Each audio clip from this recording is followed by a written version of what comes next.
박수현 전 수석을 모시겠습니다.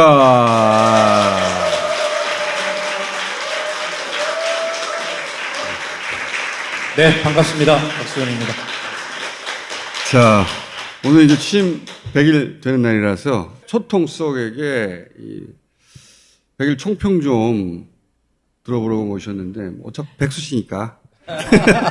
우리 총수께서 이렇게 가끔 불러주셔서 유일하게 백수를 면하는 시간입니다. 자, 되돌아가서 당선되고 나서 제가 청와대에 있는 사람들한테 들었던 이야기가 뭐냐면, 인수인계 받으러 올 텐데 스트레스다. 어? 왜냐면 그때 와서 막 점령군처럼 막 굴거든. 근데 어쨌든 인수인계는 또 해야 되니까 자료를 준비하고 있었대. 근데 안 왔다는 거야. 누구한테 들으셨습니까? 우리가 2017년에 청와대 들어갈 때 인수인계를 받을 게 전혀 없었죠? 그때는 아예 예. 탄핵이 돼버렸으니까. 그때는 제가 첫 대변인이었어요. 요만한 그 법전 같은 뭐 그런 책 한 권이 인수인계의 전부였고. 한 권? 딱 한 권. 예. 그런데 나중에 민정수석실에서 나온 막 캐비넷체로 나온 그러니까 문건. 캐비넷체로. 예. 청소를 다 안 하고 간 거야. 백원우 비서관이 사람이 충원이 예전에 이제 뭐 사정비서관실 쪽으로 문을 열고 가보니까 캐비넷이 있었어요. 근데 이 캐비넷을 들어서 자리 배치를 하려고 하는데 안 들리는 거예요, 이게. 무거워서. 예.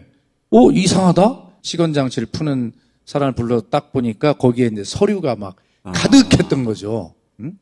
그런데 놀랍게도 그 서류가 어떤 서류냐면 매일 아침에 비서실장이 참모회의를 주재하고 많은 논의들이 이루어지는데 그 회의록이 막 가득 쌓여 있는 거죠. 네. 그 내용을 보면 어마어마한 내용들이에요. 확실히 이래서 우리와 저 사람들은 DNA가 다르구나. 공작에 가까운 이야기들이 가득 적혀 있는 거죠. 그 중에 일부가 공개되기도 했죠.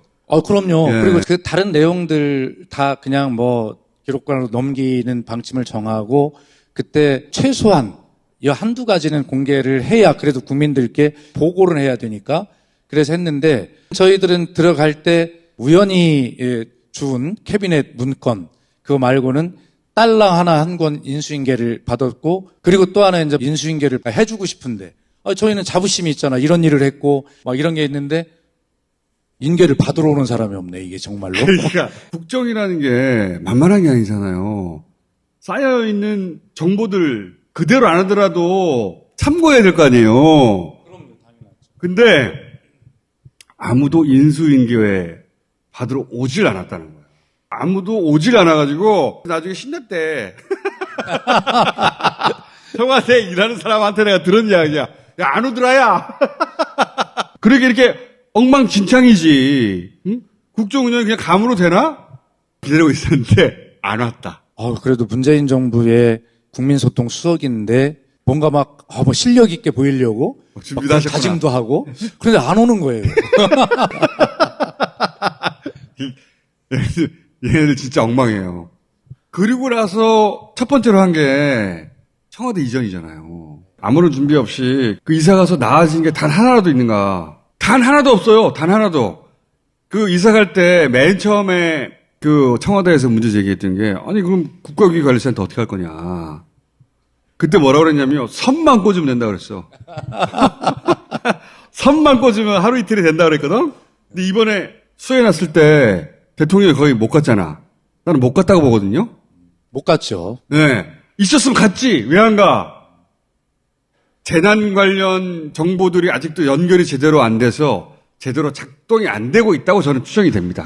있는 사실만 그대로 말씀을 드리면 문재인 정부가 처음에 청와대 들어갔을 때 그 소위 위기관리센터에 국가안보망 하나만 있었고 그런데 우리가 이제 세월호도 겪고 나서 안보라고 하는 게 군사안보만 있는 게 아니고 경제안보 같은 것도 또 재난재해가 났을 때 국민의 생명과 안전을 지키는 이런 것도 안보에 해당되는 거죠. 문재인 정부에서는 1년에서 2년 사이 시간을 들여가지고 그 군사안보망에 68개의 망을 더 갖다 붙인 거예요. 군사안보, 도로, 교통, 항만, 선박, 뭐 CCTV 이런 모든 것들을 연결해서 69개의 그런 망들이 전부 집적된 고감도 집적효로 같은 그러한 국가위기관리센터를 만들었는데 그걸 만드는데도 2년 가까이 걸렸는데 갑자기 무슨 그러니까. USB다 복사해가지고 가서 픽 꽂으면 되는 것처럼 말도 안 되는 소리거든요, 그게. 이번에 웃긴 거는 하저가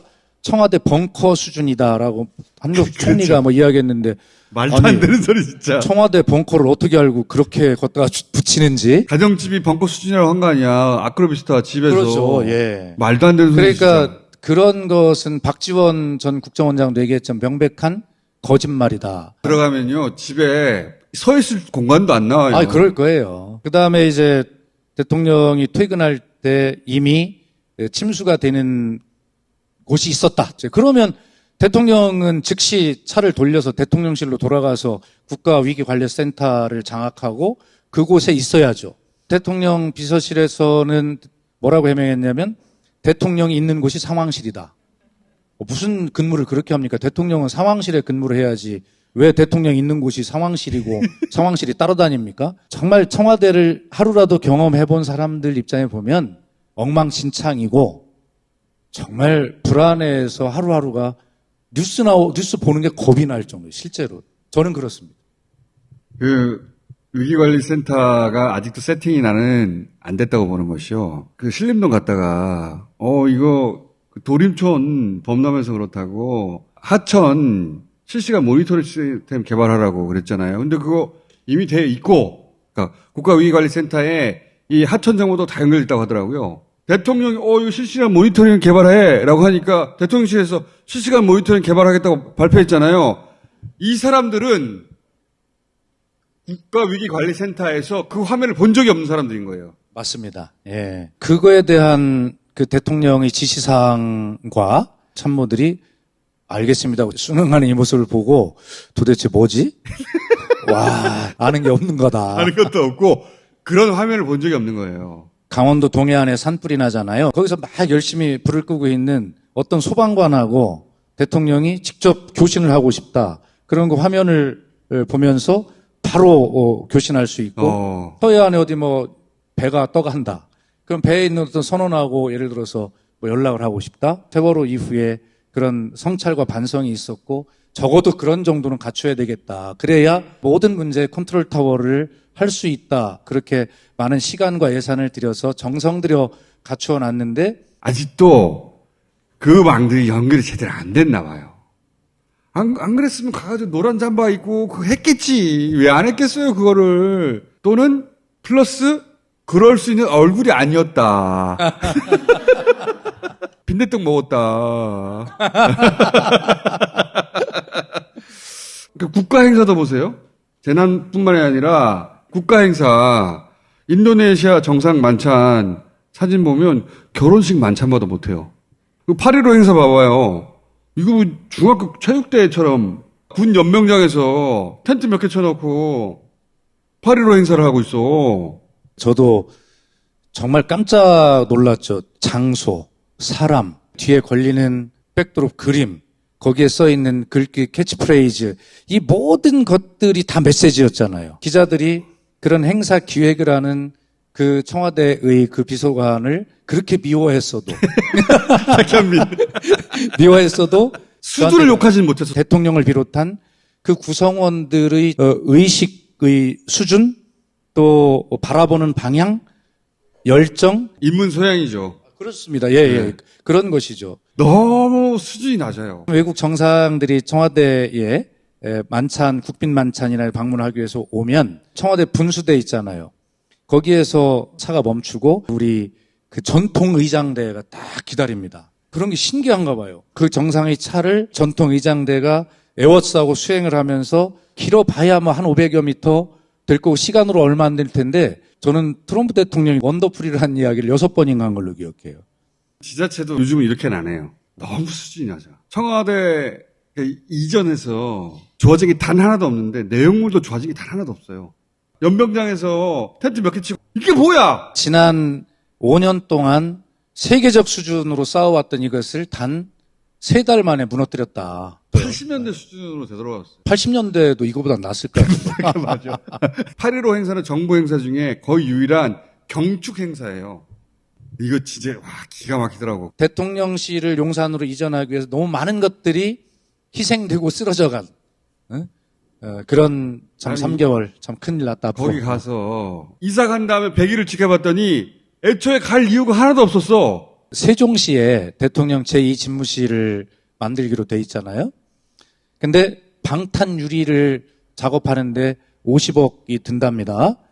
방탄 유리 저 하는데 50억 드는 게 아까워서 그 약속을 안 지키는 사람들이 그 청와대에서 그 잘 돼 있는 경호시설 놔두고 대통령실을 용산으로 옮기기 위해서 수천억 쓴 거 아닙니까? 이전 비용들을 멀쩡한 청와대 놔두고 왜 대통령실을 용산으로 옮겼고, 옮겼으면 잘 하든가. 근데 거기서 지금 온갖 국격을 떨어뜨리고 국민의 생명과 안전을 지키는 문제는 똑바로 해야 될 거 아닙니까? 근데 어떻게 아크로비스타에서 청와대 벙커 수준이라고 하면서 거기서 지휘를 하는지. 입만 열면 거짓말이야. 그러니까요. 대통령실 참모들이 좀 안쓰럽긴 해요. 오늘 여론조사 보니까 대통령 지지율 하락의 큰 원인이 윤석열 대통령 본인에게 있다. 아니 대통령이 잘못을 해놨는데 참모들이 어떻게 수습합니까? 대통령이 잘못해놓은 것을, 여사가 잘못해놓은 것을 그게 어떻게 해명이 됩니까? 자꾸 말도 안 되는 은폐, 거짓말 이렇게 자꾸 말이 꼬이는 거예요, 스텝이. 그래서 나는 그 대통령이 사과를 해라. 100일 기자회견 할 때 지금 모든 것은 대통령이 다 싸질러 놓은 건데 그걸 가지고 참모들 보고 그걸 예. 말이 너무 심하신 거 아닙니까? 싸질러 하다니. 편집해 주겠죠. 맨 처음부터 이사 간다고 할 때 그때부터 시작해가지고 지금까지 잘한 게 뭐가 있지? 생각이 안 나요. 그 어려운 걸 저한테 물으려고 하는 건 아니죠. 어떻게 이렇게까지 모든 거를 잘못할 수 있지? 굉장히 의지를 갖고 있나 봐. 단 하나라도 잘할 순 없다. 이 굉장한 의지가 아니고서는 우연이라도 잘할 수 있잖아. 대통령 모두 발언 20분인가 했잖아요. 근데 거기 보니까 이렇게 완벽할 수가 없잖아요. 그 읽어보고. 모든 걸 다 이루었다. 아니, 그러니까 너무 완벽하게 잘했잖아요. 오늘 그 기자회견 중에 공감이 없잖아요. 사과가 없잖아. 비전이 없잖아요. 아니, 어떻게 대통령이 100일 기자회견에 이 알맹이가 쏙 빠질 수 있는지 참 특별한 능력을 가진 기자회견문이 나는 그렇게 생각을 하고, 아니, 그리고 그 사과 한마디 하는 게 뭐가 그렇게 어려워요. 도어 스태핑도 계속 하겠다 하잖아요. 아직도 뭐가 잘못된지를 모른다고 생각해요. 소탈하게 한다고 하면서 저벅저벅 걸어와가지고 가서 맘대로 얘기합니다. 그게 소탈한 겁니까? 그것 때문에 나라가 어지러워지잖아요. 제발 그 소탈한 척 하다가 소통 잘못해서 나라 좀 어지럽게 하지 마라.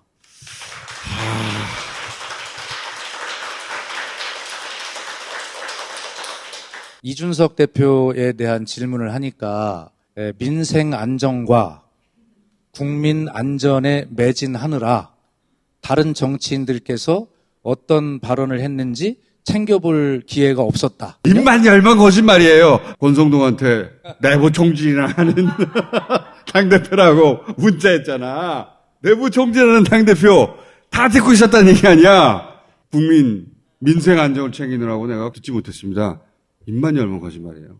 나는 이준석에게 관심 없어 라고 하는 메시지가 생성이 된 건데 그 얘기는 권성동 원내대표를 통해서 문자 메시지로 내부 총질이나 하는 대표라고 하는 규정을 했듯이 앞으로 이준석 확실히 정리해 라고 하는 나는 그 사람이 뭐라고 하는지 관심조차 없는 존재야. 예, 그렇게 윤심이 또 전달이 된 거다. 나는 그렇게 봅니다. 자기하고 얼마 전에 선거를 뛰었던 여당의 당대표인데 무슨 얘기인지 못 들었어요. 바빠가지고 나라를 챙기느라고. 그걸 누가 믿어요? 아무도 안 믿지. 그렇게 말씀의 권위가 없으니 이준석 전 대표가 오늘 그 법원에 가면서 똑같이 패러디로 대받아쳤죠. 대받아친 거죠. 네.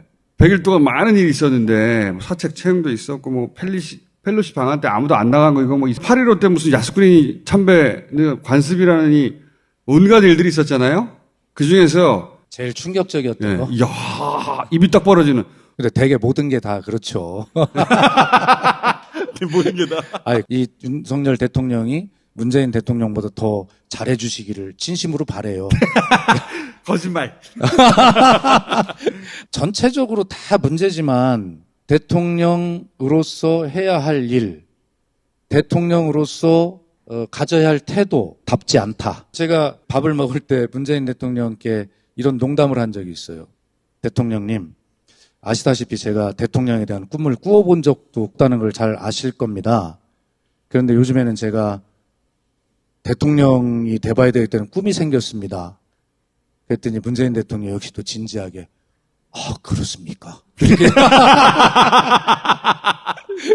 그래서 제가 또 우리 대통령 또 진지하시네. 제가 윤석열 그분 하는 거 보고 저도 할 수 있겠다는 희망이 생겼던 거예요.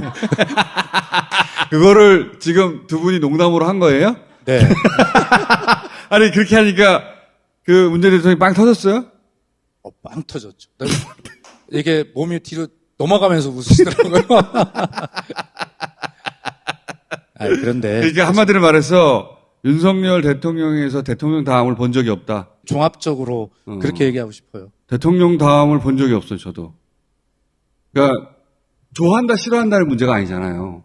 대통령 가치가 하나요. 생각하는 것도 말하는 것도 걸어다니는 것도 대응하는 것도 해명하는 것도 연설하는 것도 행사하는 것도 사진 찍는 것도 대통령 같지가 않아요. 진짜 어려운 일이거든요. 그렇게 문재인 정부 아마추어라고 일 못한다고 하더니 와 씨발 한 달 총평 못해도 2달 총평씩 한번 해보자고요. 좋습니다. 예. 아직도 대변인이나 수석의 이 마인드가 남아있어가지고 자꾸 겸손해 보여야 된다고 편집해주세요. 그거 버려주세요. 알겠습니다. 네. 그 문재인 정부의 청와대의 백서를 기준으로 제가 말씀을 해나가겠다. 말씀드립니다.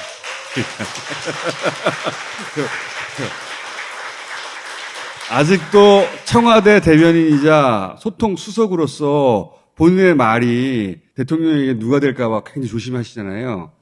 버려주세요, 그 태도를. 다스베이다에 완전히 적응하겠습니다. 여기까지 하겠습니다. 감사합니다. 네. 감사합니다. 반갑습니다.